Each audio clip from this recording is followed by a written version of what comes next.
آپ یہ کہہ سکتے ہیں نا کہ جب نماز قضا ہی ہو گئی تو اب مکروہ وقت میں پڑھنا تو ٹھیک ہے، نہیں ہے، بات تو اس کی ہو رہی ہے کہ ابھی قضا ہوئی نہیں ہے، ایک رکعت آپ کو طلوع آفتاب سے پہلے مل گئی ہے. آپ لوگ کے نہ اشکال سمجھ میں آ رہا ہے نہ جواب سمجھ میں آ رہا ہے، بیٹھے میں ایسے جیسے پڑھ رہی. علمی ذوق ہوتا ہے نا تو انسان کو پڑھنے کا مزہ بھی آتا ہے. جو تھکا ہوا گھنٹہ ہے ہمارا 7واں گھنٹہ، سب سے تھکا ہوا گھنٹہ یہی ہے نا، تھکے ہوئے ہوتے ہیں اس وقت، پہلا گھنٹہ ہونا چاہیے. ہاں تو کیا کرے، اشکال جواب تو یہی تو ہے نا، علم میں یہی تو ہوتا ہے، اشکال ہے تو جواب، اشکال ہے جواب ہے. تحقیقات تو اسی کو کہتے ہیں. اور میں تو بہت مختصر کر کے بتا رہا ہوں کیونکہ میں اگر پوری ڈیٹیل پورا 2 مہینے اسی میں لگ جائیں، تو میں تو خلاصے کے طور پر بیان کر رہا ہوں. آگے چلو، اس کا جواب یہ ہے کہ دوسری حدیث میں آتا ہے، صحیح حدیث ہے، من نسی عن صلاۃ او نام عنہا فلیصلیھا اذا ذکرھا فإن ذلک وقتھا. اور ایک حدیث میں آتا ہے فإن ذلک کفارۃ لھا، کہ جو نماز بھول جائے یا سو جائے تو جب اس کی آنکھ کھلے گی یا جب اس کو یاد آئے گا تو اس وقت فوراً پڑھے، وہ یہی اس کا ٹائم ہے اور یہی اس کا کفارہ ہے کہ فوراً پڑھے. سمجھ میں آ رہی ہے بات؟ تو جمہور تو اسی کے قائل ہے کہ جیسے ہی آپ کی آنکھ کھولے تو وہی وقت ہے، اس وقت نماز پڑھنا فرض ہے آپ کے اوپر. احناف کہتے ہیں کہ شرعی ضرورت کی وجہ سے تو ڈیلے کیا جا سکتا ہے کیونکہ قضا ہو گئی ہے، جب شرعی ضرورت نہ ہو تو اس وقت پڑھنا واجب ہے. یعنی تھوڑی سی احناف نے گنجائش دی کہ قضا تو چونکہ ہو ہی گئی ہے تو کوئی شرعی ضرورت ہو تو ٹھیک ہے، نہیں ہے تو بہرحال اس وقت قضا واجب ہے. اب سوال یہ پیدا ہوتا ہے کہ نبی صلی اللہ علیہ وسلم کی جب آنکھ کھلی تھی سورج کی کرن کے ساتھ تو حدیث کے مطابق وہی وقت تھا فجر کا، فإن ذلک وقتھا، وہی وقت تھا فجر کا. اس کے باوجود آپ صلی اللہ علیہ وسلم نے اس وقت میں نماز نہیں پڑھی ہے. تو یہ بہت مضبوط دلیل ہے کہ خود آپ نے ترغیب دی ہے کہ وہی وقت ہے اور وہی کفارہ ہے اس کا، اس کے باوجود آپ نے اس کو نماز کو ڈیلے کیا ہے. یہ بہت مضبوط دلیل ہے. تو اب خلاصہ کلام کا یہ ہے کہ مولانا اشرف علی تھانوی رحمۃ اللہ علیہ نے اس پہ بحث کی ہے نا، مواد النوازل میں بڑی جاندار ہے. انہوں نے لکھا ہے کہ حقیقت یہ ہے کہ یہ دونوں حدیثیں آپس میں ٹکرا رہی ہیں، دونوں حدیثیں آپس میں ٹکرا رہی. کون سی؟ فَلْيُتِمَّ صَلَاتَهُ، یہ جو آج ہم نے بخاری کی حدیث پڑھی، مشکات کی حدیث نمبر 602، کہ نبی صلی اللہ علیہ وسلم نے فرمایا جو سجدہ آپ طلوع آفتاب سے پہلے پا لے تو اسے چاہیے کہ نماز مکمل کرے. اس حدیث کا سیدھا سیدھا مطلب بغیر تعویل کے یہی ہے کہ وہ ایسا کر لے. ٹھیک ہے، اس کا مطلب کیا ہے؟ گوائے کرائنی بات کو وہ ایسا کر لے. دوسری حدیث جن میں مکروہ وقت میں نماز سے منع بھی کیا ہے، اور لیلۃ التعریس والی حدیث کہ اگرچہ وہ وقت تھا نماز کا، کیونکہ آنکھ بات میں کھلی نا، وہاں جان کے تاخیر تھوڑی ہے، وہ وقت تھا اور حدیث کے مطابق وہی ادا وقت ہے، اس کے باوجود اس وقت میں نہ پڑھنا، حالانکہ نبی کے حکم کے مطابق اس میں نماز پڑھنا واجب تھا، پھر بھی نہ پڑھنا، تو وہ حدیث بالکل اس حدیث سے ٹکرا رہی. تو اب یہاں پر احناف نے یہ کیا ہے، انہوں نے کہا دونوں حدیثیں ٹکرا رہی ہیں، تو جو حدیث قیاس کے موافق ہوگی جس وقت ہم اس کے معنی کو لیں گے. تو قیاس کو یہاں حدیث پہ نہیں ترجیح دی جا رہی، بلکہ قیاس بھی تو شرعی حجت ہے نا، تو جو قیاس جس وقت جس حدیث کے موافق ہو اس کو لے لیں گے اور دوسری کو چھوڑ دیں. تو انہوں نے کہا کہ فجر کی نماز میں جب ایک شخص طلوع آفتاب سے پہلے، جب فاسد وقت نہیں ہے، بالکل صحیح وقت ہے، اس وقت نماز شروع کرتا ہے، تو طلوع آفتاب تک اگر اس کو گھسیٹتا ہے نماز کو، یعنی لمبا گھسیٹنا تو نہیں کہہ رہے، لمبا کرتا ہے نماز کو، تو نماز کے دوران فاسد وقت آ رہا ہے تو بنا اس کی صحیح تھی تو بنا الفاسد علی الصحیح ہو جائے گی، یعنی فاسد کی بنا ہو رہی ہے کس پر؟ صحیح پر ہو رہی ہے. تو یہ قیاس کے حساب سے یہ کیا ہے؟ نماز فاسد ہونی چاہیے کہ آپ نے جس کامل شروع کی ہے تو اس کو، وہ دیکھو یہ منت کی طرح ہوتی ہے نا نماز بھی، کہ منت بعض دفعہ زبانی ہوتی ہے، بعض دفعہ عملی ہوتی ہے. تو عملی طور پر جو آپ نے تکبیر تحریمہ کہہ کے اپنے اوپر جس نماز کو واجب کیا تھا اسی کو کمپلیٹ کرنا آپ پر لازم تھا، تو آپ نے صحیح وقت میں شروع کی تو فاسد وقت میں ختم کرنے سے کیا ہو رہا ہے؟ ایک رکعت فاسد ہو رہی ہے، ایک رکعت. تو تحریمہ جو تھی نا، جو بنا تھی نماز کی، وہ صحیح تھی اور اس بنا پر آپ فاسد کی بنا کر رہے ہو. تو قیاس کے مطابق جب وجب کاملاً تو ادی کاملاً، جب کامل طور پہ واجب ہوئی ہے، جو چیز آپ پر جیسے واجب ہوتی ہے تو اسی طرح اس کی ادائیگی واجب ہوتی ہے. اور عصر میں جب آپ نے مکروہ وقت میں شروع کی تو اس کی بنا ہی فاسد تھی، تو فاسد کی بنا فاسد پر ٹھیک ہے. تو احناف نے یہاں کیا کیا ہے؟ احناف نے کہا کہ عصر کی نماز میں ہم اس حدیث پر عمل کریں گے، فَلْيُتِمَّ صَلَاتَهُ، کہ جو شخص جو ہے ایک رکعت غروب آفتاب سے پہلے پا لے اسے چاہیے کہ اپنی نماز مکمل کرے. تو عصر میں ہم نے اس حدیث کو لیا اور فجر میں ہم نے وہ والی حدیث کو لیا. یہاں اہل حدیث حضرات یہ اعتراض کرتے ہیں کہ آپ لوگ قیاس کو لے رہے ہو, حدیثوں کو چھوڑ رہے ہو. تو ہم کہتے ہیں ہم حدیث کو نہیں چھوڑ رہے, ہم قیاس کی بیس پر ایک حدیث کا حکم لے رہے, یعنی قیاس وجہ ترجیح ہے. یہ دونوں حدیثیں آپس میں ٹکرا رہی ہیں. تو جو حدیث قیاس کی بیس پر ہم نے عصر کی نماز میں یہ والی حدیث لی اور قیاس کی بیس پہ عصر کی نماز میں ہم نے اس حدیث کو ترجیح دی. تو یہ احناف کے مذہب کا خلاصہ ہے. ہاں یہ ضرور ہے کہ اس بارے میں چونکہ بہرحال جمہور کے دلائل ظاہری لحاظ سے بہت مضبوط ہے, بہت زیادہ آپ گہرائی میں جاؤ گے تو ایک الگ بات. اس لیے خود حنفیہ ہی میں ہمارے بعض فقہا نے اس میں شافعی مذہب پہ فتویٰ دیے. یہی وجہ ہے کہ علامہ رشید احمد گنگوہی رحمۃ اللہ علیہ نے بھی شافعی مذہب پہ فتویٰ دیا ہے. سمجھ رہے ہو؟ علامہ شبیر احمد عثمانی نے بھی شافعی مذہب پہ فتویٰ دیا ہے کہ اگر کوئی شخص ایک رکعت, یعنی اس پر تو سب کا اتفاق ہے کہ فجر میں اور عصر میں اتنی تاخیر جائز نہیں ہے. یہ تو امام شافعی بھی اس کے قائل ہے نا کہ آپ فجر اتنی دیر کر دیں کہ آپ طلوع آفتاب سے پہلے آپ نماز ہی کمپلیٹ نہیں کریں. لازم ہے آپ پر کہ آپ نے طلوع آفتاب سے پہلے سلام پھیرنا ہے. تو یہ جب اتفاق سے ایسا ہو جائے تو پھر کیا کریں؟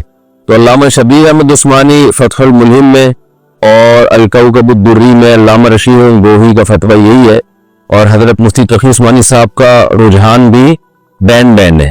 وہ کہتے ہیں ٹھیک ہے فقہ حنفی یہ, لیکن اگر کوئی اس بارے میں فقہ حنفی کی رائے پر عمل نہیں کرتا تو دوسری طرف بھی بہت مضبوط دلائل ہے, وہ قابل ملامت. حنفی ہو کے بھی اگر وہ اس پہ فقہ حنفی پر عمل نہیں کرتا تو وہ قابل ملامت نہیں ہے.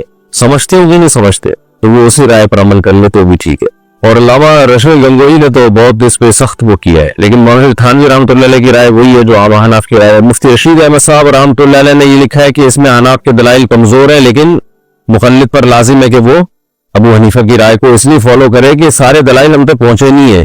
دوسری بات یہ مجتہد جس نظر سے سوچتا ہے وہ ضروری نہیں کہ وہ دوسرا مجتہد دوسری نظر سے سوچتا ہو. تو امام حنیفہ کی نے کس بیس پر فتویٰ دیا, ان کی کیا, وہ پوری بات ہم تک پہنچی نہیں ہے. بہت ساری باتیں ایسی ہیں نا, بہت ساری کتابیں ضائع ہو گئی, بہت سارے حدیث کی کتابیں ایسی ہیں جو مخطوطات ہیں, ابھی چھپی نہیں ہیں. یہ مصنف ابن ابی شیبہ تو بہت بعد میں چھپی ہے, پتہ ہے آپ کو یہ بات. حالانکہ اس میں بہت سارے احناف کے مستدل ہیں جو بعد میں سامنے آئے. تو بہت ساری کتابیں جو تاتاریوں کا حملہ ہوا تھا بغداد میں, بہت سارا احناف کا علمی سرمایہ باز آیا ہوا ہے. تو اس کا بھی بہت زیادہ امکان ہے کہ بہت ساری روایات اس طرح سے ضائع ہوئی ہیں. تو عین ممکن ہے امام حنیفہ, یعنی حضرت کا موقف میں پیش کر رہا ہوں کہ حضرت کی رائے یہ تھی کہ امام حنیفہ رحمہ اللہ تعالیٰ نے ان احادیث کے ہوتے ہوئے بھی فتویٰ اسی پر دیا ہے کہ جبکہ یہ حدیث ان کو معلوم بھی تھی, یا تو نا مجتہد کو معلوم نہ ہو, پھر بھی مجتہد کی بصیرت یہ کہہ رہی ہے کہ نہیں یہ جائز نہیں ہے, تو امام صاحب کوئی چھوٹے آدمی نہیں تھے, اور پھر صاحبین بھی اس میں ان پر متفق ہیں. تو حضرت کی رائے یہی ہے کہ ایک اپنی جہالت کے اعتراف کیا جائے, بھائی ہمیں اس کا جواب معلوم نہیں ہے, وہ زیادہ پڑھے لکھے تھے. لیکن بہرحال دوسری طرف بھی ہے نا کہ اتنی واضح اور صحیح روایت ہے, تو یہ نظریے کا اختلاف ہوتا ہے. کسی کا مقصد بھی اس میں اندھی تقلید نہیں ہے, کسی کا مقصد بھی اس میں نبی کی بات کو چھوڑنا نہیں ہے, نبی ہی کی بات کو فالو کرنا. اگر کوئی حدیث کے مقابلے میں امام حنیفہ کی بات کو لے رہا ہے تو یہ مطلب اس کا نہیں ہوتا کہ میں حدیث کو چھوڑ رہا ہوں, مطلب یہ ہوتا ہے کہ بھئی حدیث مجھ سے زیادہ کون سمجھتا تھا, ابو حنیفہ سمجھتے تھے. تو وہ حدیث, یہ جو بدگمانی آ کر معاشرے میں آ گئی ہے نا کہ میں ہی حدیث کو جانتا ہوں باقی کوئی نہیں جانتا, یہ طریقہ غلط ہے. تو ہر ایک کا اپنا ایک اسٹائل ہوتا ہے, ہر ایک کا اپنا ایک انداز ہوتا ہے. تو دونوں طرف ہمارے اکابر گئے ہیں. بعض نے کہا کہ بھئی اس حدیث کا ظاہر کو لیں گے, اور جس میں رشید گنگوہی رحمۃ اللہ علیہ تو بہت تھے نا آپ کو, بڑے متسلط تھے. حضرت مفتی تقی صاحب کی بھی رائے یہی ہے کہ احتیاط اسی میں کہ حناف کے مذہب پر عمل کیے جائے, لیکن کوئی اگر اس حدیث کی بیس پر اس پر عمل کرتا ہے تو بھی ٹھیک ہے, تو اس میں کوئی شدت جائز نہیں. یہ حدیث ان احادیث میں سے جن کے بارے میں خود حنفیہ نے اعتراف کیا کہ اس میں احناف کا موقف کمزور ہے. بعض حنفیہ نے اعتراف کیا کہ اس میں احناف کا موقف کمزور ہے, لیکن مولانا شریف تھانوی رحمۃ اللہ علیہ بھی بہت بڑے محقق تھے, انہوں نے اس کا اعتراف نہیں کیا کہ احناف کا موقف کمزور ہے. انہوں نے یہ تقریر کی ہے جو میں نے آپ کے سامنے کی ہے کہ احناف نے دونوں حدیثوں پر عمل کیا ہے, کیونکہ دونوں آپس میں کیا ہے, ٹکرا رہی ہے, دونوں اپنی اپنی رائے. تو فتویٰ کس پہ دیا جاتا ہے؟ خلاصہ یہ نکلا کہ فتویٰ کس پہ دیا جائے گا. تو ہمارے ہی مدارس میں اکثر تو فتویٰ فقہ حنفی پہ ہی دے رہے, اور بعض